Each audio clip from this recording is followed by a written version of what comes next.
Welcome to S4 media. గంగపుత్రుల సమస్యలపై దాదాపు ఒక 15 రోజుల నుంచి కూడా ఆమ్ ఆద్మీ పార్టీ ఆధ్వర్యంలో గంగపుత్రుల సమస్యలు ఏంటి అనేది తెలుసుకునే ప్రయత్నం అయితే చేస్తున్నారు.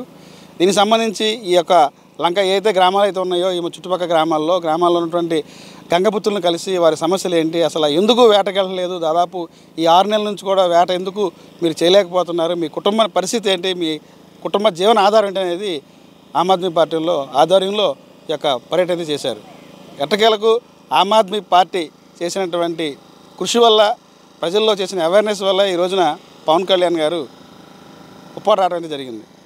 పవన్ కళ్యాణ్ ఉప్పాడ వచ్చిన తర్వాత మళ్ళా 3 నెలల పాటు నాకు ఒక టైం ఇవ్వాలి, 3 నెలల కాలంలో మీకు న్యాయం చేస్తానని హామీ ఇచ్చారు.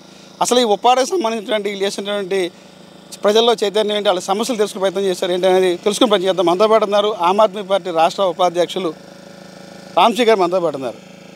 సరే ఏంటి అసలు ఉప్పాడలో ప్రధానమైన మత్స్యకారులు ఎదుర్కొంటున్న సమస్య ఏంటి, మీరు ఏం తెలుసుకున్నారు, ఏం సార్ అది?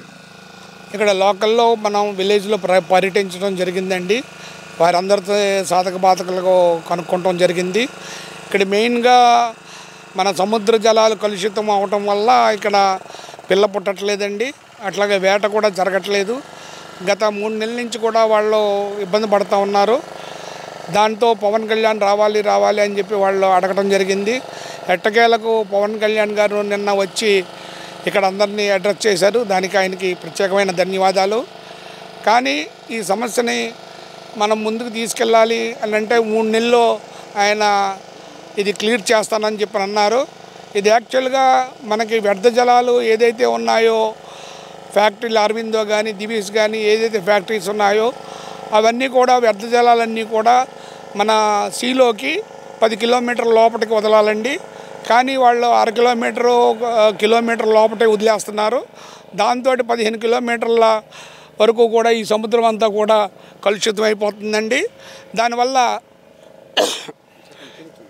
ఇదంతా కూడా ఈ జలాలన్నీ కూడా కలుషితమైపోయి జలజీవరాశులన్నీ కూడా నశించిపోతున్నాయి. మన చేప అనేది ఇక్కడ పుట్టకుండా పోతుందండి. దానివల్ల వీళ్ళకి జీవన భృతి పోవటం అనేది జరుగుతూ ఉంది. దీని గురించి ఇప్పుడు హై లెవెల్ కమిటీ వేస్తా అన్నారు పవన్ కళ్యాణ్ గారు, చాలా మంచి విషయం. అయితే దీంట్లో ఇప్పుడు రేపు ఆయన సముద్ర జలాల్లోకి వెళ్ళి పర్యటించి చేస్తా అన్నారు. ఈరోజు ఫ్యాక్టరీస్ ఎవరో కూడా వ్యర్థ జలాలు ఏవి వదలరు. మీరు మీటర్ వేసి చూసినా కూడా అంతా కూడా న్యూట్రల్గానే ఉంటుంది. దానివల్ల మీకు తెలియటం అనేది ఏమీ జరగదండి. కానీ ఈరోజు ఫ్యాక్టరీలో ఏదైతే వ్యర్థ జలాలు వదులుతున్నారో దాన్ని పర్యవేక్షించడానికి కమిటీ వేయాలండి. ఎవ్రీడే కానీ అర్ధరాత్రి వదలకూడదు, పగల కమిటీ సమక్షంలో ప్రజల సమక్షంలోనే మాత్రమే వదలాలా. అలాంటప్పుడు మాత్రమే వీళ్ళకి న్యాయం జరుగుతుందండి. దీనికి 3 నెలల టైం అన్న అడగడం అనేది చాలా హాస్యాస్పదంగా ఉంది.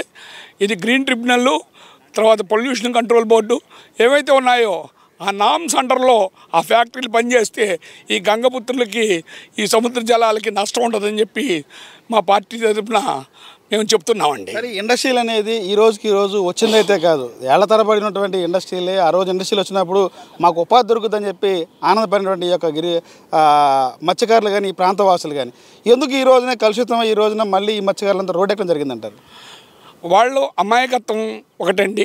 ఈరోజు ఇక్కడ ఈ ఫ్యాక్టరీలు పట్టడం అనేది లోకల్ పర్సన్స్ అందరికీ కూడా, లోకల్ జనాలకి అందరికీ కూడా మాకు జాబులు దొరుకుతాయి చదువుకున్న వాళ్ళకి అన్నాము.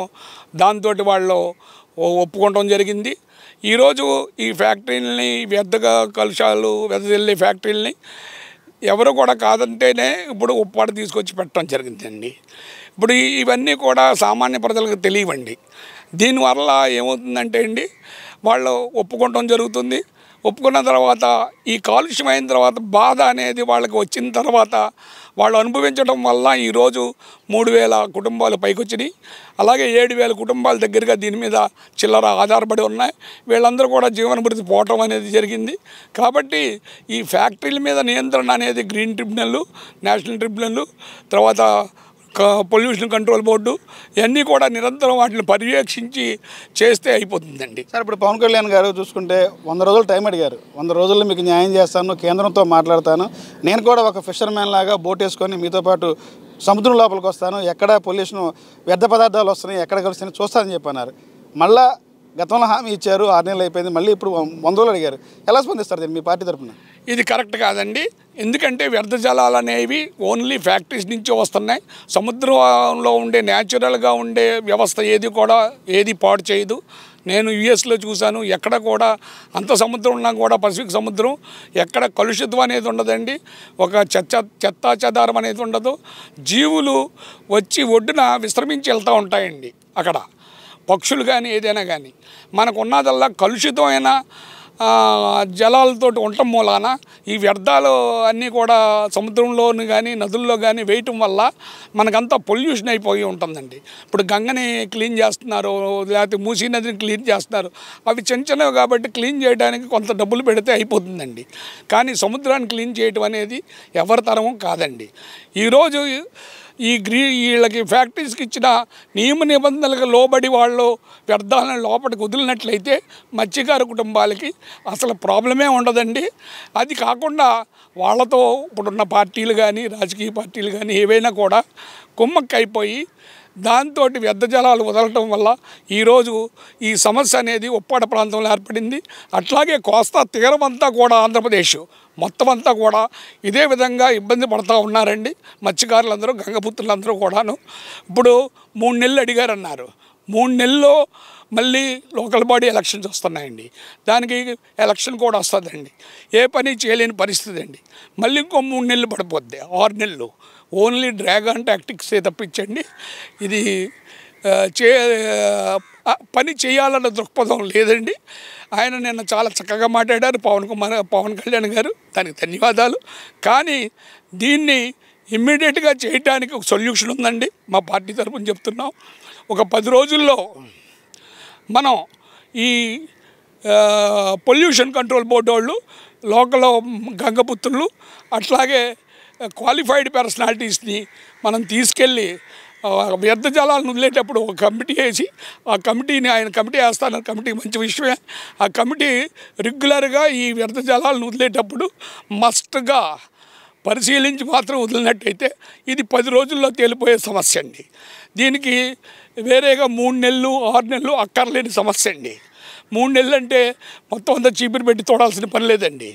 కానీ దీన్ని మన ఏవైతే ఉన్నాయో ఫ్యాక్టరీసు రిలీజ్ చేసేటప్పుడు వ్యర్థాలను అన్నట్లని కంప్లీట్గా చెక్ చేసి కనుక వదిలినట్టయితే ఎప్పుడైతే వదులుతారో అర్ధరాత్రులు జనరల్గా ఫ్యాక్టరీలు వదిలేస్తాయండి.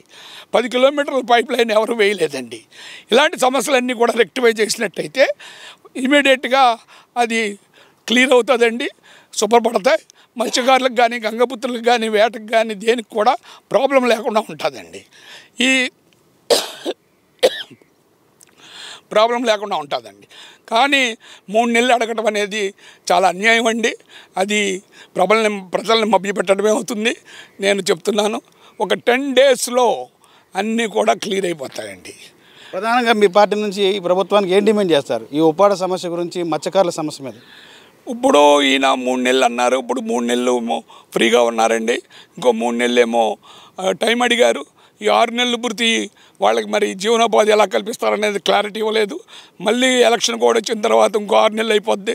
ఈ మత్స్యకారులకు మరి తినడానికి, రోజు తినడానికి, ఉండటానికి వాళ్ళకి ఎలాంటి సదుపాయం చేస్తారనేది ఆయన క్లారిటీ ఇవ్వలేదు. కమిటీతో మాట్లాడుతూ అంటున్నారు, లేకపోతే వాళ్ళతో మాట్లాడాలా, వీళ్ళతో మాట్లాడాలా. ఇప్పుడు ఏ డిపార్ట్మెంట్ ఆ డిపార్ట్మెంట్ నిరంతరము వాళ్ళు చేయాల్సిన పనులు వాళ్ళు చేస్తారండి. ఫారెస్ట్ డిపార్ట్మెంట్ వాళ్ళు చేయాల్సింది చేయాలా, రెగ్యులేషన్ కమిటీస్ వాళ్ళకు పని వాళ్ళు చేయాలా, గవర్నమెంట్ వ్యవస్థ గవర్నమెంట్ చేయాలా. ఈ నిరంతరం సాగేయండి. దీనికి 3 నెలలు అక్కర్లేదండి. ప్రభుత్వం అనేది ఒకసారి శాసిస్తే 10 రోజుల్లో సెటిల్ అయిపోయి ఈ సమస్యను 3 నెలలు అయినా అడగటం దారుణం. కానీ ఇది 10 రోజుల్లో కంప్లీట్ చేయొచ్చు. కావాలంటే మేము నిపుణుల్ని, ఆమ్ ఆద్మీ పార్టీ తరఫున మా నిపుణులు కూడా మేము పెట్టగల శక్తి మా దగ్గర ఉంది. ఎందుకంటే మా దగ్గర ఆ శక్తి ఉందండి. ఆమ్ ఆద్మీ పార్టీలో జనరల్గా అందరూ ఎడ్యుకేటెడే ఉన్నారు. They will also support you. మీకు సపోర్ట్ చేస్తాం. 10 రోజుల్లో మీకు క్లియర్ చేసే విధానాన్ని మేము చూపిస్తాం, మీరు మా రిక్వెస్ట్ స్వీకరించినట్టయితే. ఏదైతే ఉందో గ్రీన్ ట్రిబ్యునల్ ఇచ్చేటువంటి ఆదేశాల ప్రకారం కనుక ఈ యొక్క కంపెనీల నుంచి వచ్చే వ్యర్థాలను వదిలితే కనుక గంగపుత్రులకు ఎలాంటి ఇబ్బంది అయితే ఉండదు, మత్స్యకారులకు కూడా ఎలాంటి ఇబ్బంది ఉండదు, ఈ మత్స్య సంపద కూడా పాడే పరిస్థితి ఉండదు. కానీ ఈ ఇండస్ట్రీ ఏదైతే ఉందో చెప్పేది ఒకటి చేసేది ఒకటి. ఈ వ్యర్థ పదార్థాన్ని వదిలే టైం ఏదైతే అర్ధరాత్రి టైంలో ఈ యొక్క వ్యర్థాలను అయితే వదులుతారు. గ్రీన్ ట్రిబ్యునల్ చెప్పినటువంటి రూల్స్ ఎలా ఉందంటే దాదాపు వాళ్ళ ఇండస్ట్రీ దగ్గర నుంచి సముద్రం లోపలికి 10 కిలోమీటర్ల లోపలికి పైప్ లైన్ ద్వారా లోపలికి వెళ్ళిన తర్వాత అప్పుడు అక్కడ వదాలనేదే ఈ యొక్క గ్రీన్ ట్రిబ్యునల్ ఇచ్చినటువంటి రూల్స్ అండ్ రెగ్యులేషన్స్. కానీ దాన్ని వైలేషన్ చేసి ఈరోజు ఇలా చేయటం వల్ల మత్స్య సంపద పాడైపోతుంది. గంగపుత్రులు ఈ రోజున తిండి కూడా కొద్దిగా ఇబ్బంది అయ్యే పరిస్థితి అయితే ఉంది. ఆటకి లేకపోవడం వల్ల కుటుంబాలు రోడ్డున పడే పరిస్థితి ఉంది. పవన్ కళ్యాణ్ ఏదైతే పవన్ కళ్యాణ్ రావడాన్ని గ్రామస్తులతో మాట్లాడడాన్ని ఆమ్ ఆద్మీ పార్టీ స్వాగతిస్తుంది. కానీ 3 నెలల సమయం అయితే కాదు, గేమ్ చేంజర్గా మారాను, కేంద్ర రాష్ట్ర ప్రభుత్వాల్లో నేనే గేమ్ చేంజర్ చెప్పుకునే పవన్ కళ్యాణ్ గారు ఈ రోజున 3 నెలల సమయం కాకుండా 10 రోజుల్లో ఆల్ డిపార్ట్మెంట్స్తో మాట్లాడి కేంద్ర ప్రభుత్వాలతో మాట్లాడి ఏదైతే ఉంది ఈ పొల్యూషన్ని పూర్తిగా నివారించి ఇబ్బంది లేకుండా చేయాలనేది ఆమ్ ఆద్మీ పార్టీ డిమాండ్ చేస్తుందని చెప్పి కూడా వరదరాజులు సాంజీ గారు చెప్తున్నారు. ఇది ఇక్కడ పరిస్థితి. కెమెరామెన్ సతీష్తో రాజ్ కమల్, S4 మీడియా, ఉప్పాడ నుంచి.